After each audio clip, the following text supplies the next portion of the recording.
এর কি বানাইছিস? লবণই তো দেশ নাই। স্যার লবণ দিছি তো, আপনি আর একটু খায়া দেখেন। এই বেদব, আমি মিথ্যা কথা বলতেছি? হ্যাঁ, তুই খা ডাক্তার বেড়া দেখ। আপনি মালিককে যা বলবেন আমাকে বলতে পারেন। আর তোক বলবো মানে?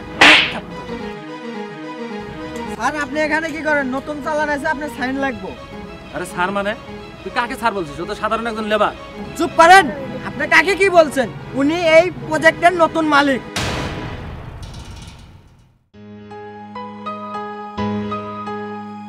ভাই 10 টাকার পেয়ারা দেন। 10 টাকার? আচ্ছা দিতেছি, দাঁড়াও।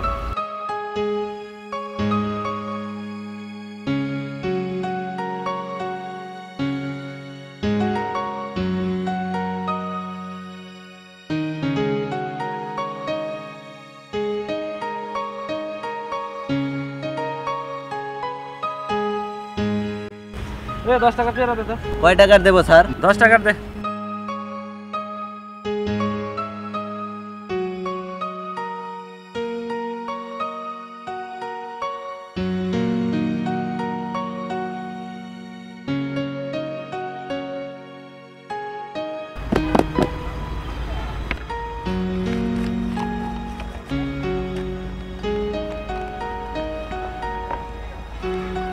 স্যারে দেন।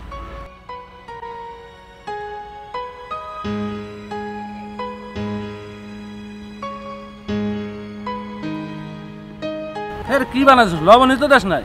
স্যার লবণ দিছি তো, আপনি আর একটু খায়া দেখেন। এই বেদব, আমি মিথ্যা কথা বলতেছি? হ্যাঁ, তুই খা ডাক্তার বেড়া দেখ।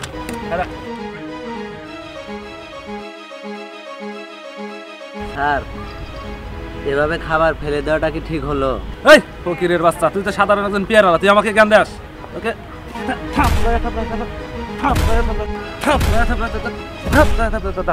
সাধারণ পেয়ারা আমাকে জ্ঞান দেস? স্যার সাধারণ পেয়ারাওয়ালা দেখে কি আমরা মানুষ না? আমি তো পেয়ারা বিক্রি করে খাই, ভিক্ষা করেও খাই না, চুরি করেও খাই না, পেটের দায়ে পেয়ারা বিক্রি করে খাইতেছি। আর আপনি আমাকে এভাবে অপমান করলেন, কাজটা কি ঠিক হলো স্যার? তুই আবার আমাকে জ্ঞান দিচ্ছিস? তোর কি হারাই আজকে? স্যার দয়া করে কিছু করবেন না স্যার। দয়া করে কিছু করবো না মানে? পেয়ারা বিক্রি করে আমার সংসার চালাই স্যার। এরপরে যদি তোকে এই এলাকায় পেয়ারা বেচতে দেখি, তোরে শুদ্ধ, তোর এই পেয়ারা শুদ্ধ ওই পানিতে ফেলাই দিব, ঠিক আছে? মনে রাখিস কথা।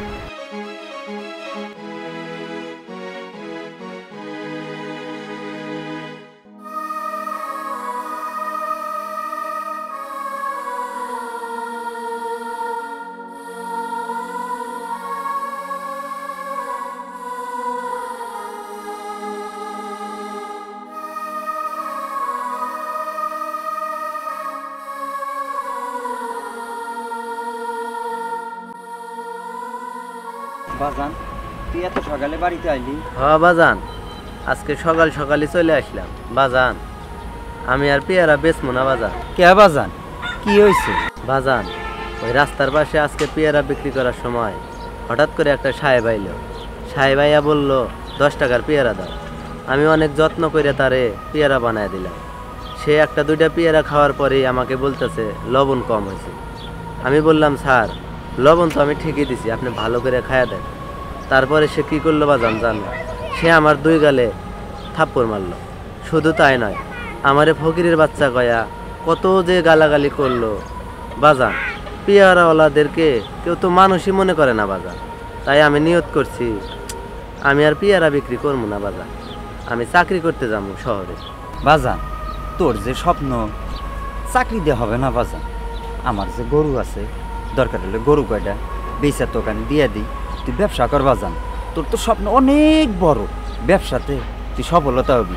আর ওই যে তোকে যে মারছিল না, তুই দেখায় দিবি পেয়ারাওয়ালারাও কোটিপতি হতে পারে। ঠিক আছে বাজান, তুমি গরু কয়টা বিক্রি করিয়া আমারে টাকা দাও, আমিও ব্যবসা করিয়া ওই সাহেবরে দেখাইয়া দেবো পেয়ারাওয়ালারাও কোটিপতি হতে পারে। ঠিক আছে বাজান, এখন ঘরে নু নো বাজান, বাড়িতে যাই। আমার কাছে ওটা তুই নিয়ে আয় বাজান।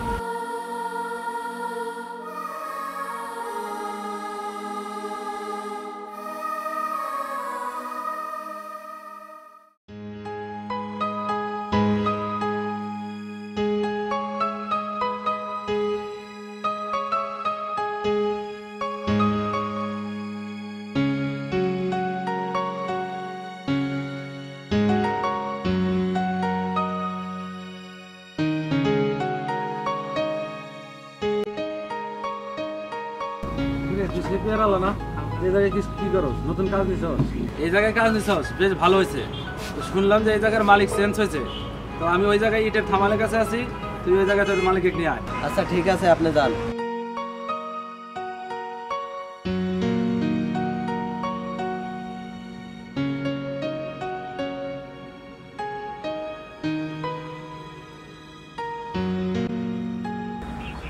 কিরে তুই একা একা তোরা না বললাম যে তোর মালিকের সাথে নিয়ে আসতে আপনার যা বলার আমাকেই বলেন। তোকে একদিন মারছিলাম মনে নাই তোকে বললাম তোর মালিককে আনতে আর তুই এসে বলতেছিস আমাকে বলেন তোকে কি বলবো তুই তো এখানকার সাধারণ একজন লেবার আপনি মালিককে যা বলবেন আমাকে বলতে পারেন। আর তোকে বলবো মানে স্যার আপনি এখানে কি করেন? নতুন চালান আছে, আপনার সাইন লাগবে। আরে স্যার মানে তুই কাকে স্যার বলছিস ও তো সাধারণ একজন লেবার চুপ করেন। আপনি কাকে কি বলছেন? উনি এই প্রজেক্টের নতুন মালিক।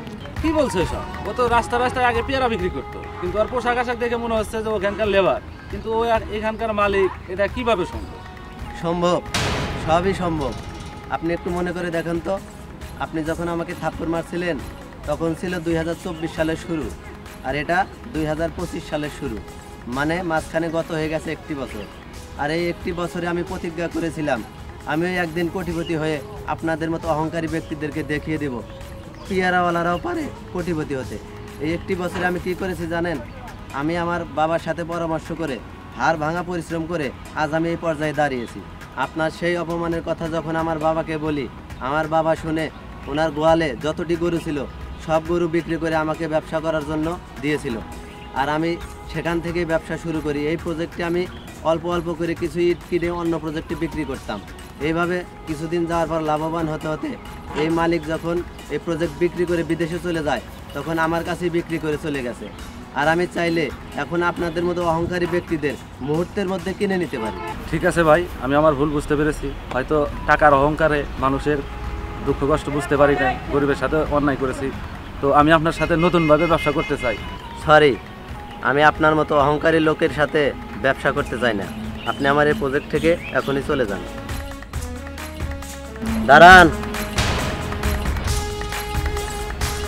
শোনেন, টাকার অহংকারে আপনি অমানুষ হতে পারেন কিন্তু আমি অমানুষ নই। আপনি যখন ব্যবসা করতে আসছেন ঠিক আছে, আমিও আপনার সাথে ব্যবসা করব। চলেন আমার অফিসে চলেন।